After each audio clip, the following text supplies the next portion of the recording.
స్వామి, నువ్వు నాలాంటి ధర్మాత్ముల వైపు న్యాయమూర్తుల వైపు ఉంటావని నిరూపించావు తండ్రి.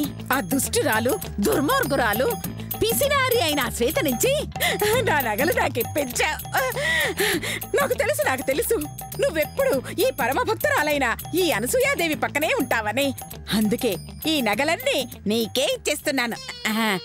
తీసుక స్వామి, తీసుక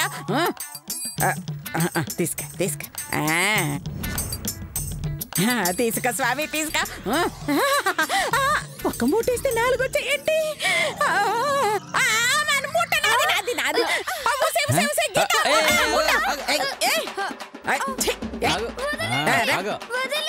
నన్నే మోసం చేస్తావా?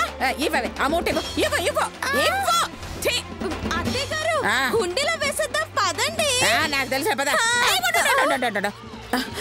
ఇందులో ఏ మూటల నగలున్నాయి? అమ్మా, నువ్వు కట్టిన మూటలోనే.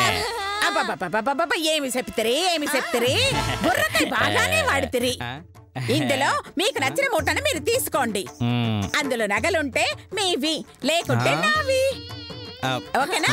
ఓకే. ఇది కబడక ఇప్పండి.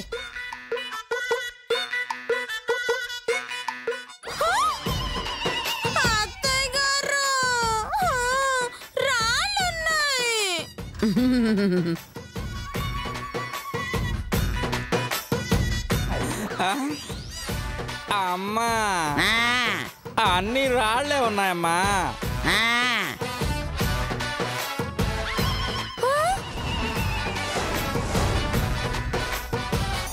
నా మూటలు కూడా రాళ్ళున్నాయండి.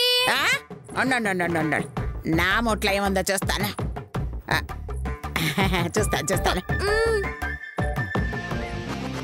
అయ్యో, అమ్మో, ఈ డబ్బులు నగలు మొత్తం నావే. ఇది అన్యాయం అండి. నగలున్న మూట మీకెలా వచ్చిందండి? మీ చేతికున్న కుంకుమ ఈ మూట కంటింది అంటే కుంకుమ అంటిన మూట ఒరిజినల్ అన్నమాట. మీది డూప్లికేట్. అలా కనిపెట్టి నేను తీసుకున్నాను. మీరు మోసగారండి. మోసకారు లేదు, మోటార్ బస్సు లేదు. వెళ్దాం పదండి. అత్తయ్య గారు, మీరు ఇలా ఇవ్వరండి. నేను కిడ్నాప్ అవ్వాల్సిందే. ఉండు, మీ పని చెప్తా. అటు తిరిగా. ఏ గీత, అయ్యో అది ఎక్కడికి వెళ్తుందో చూడండి. ఆ గీత ఎక్కడ చచ్చిందే?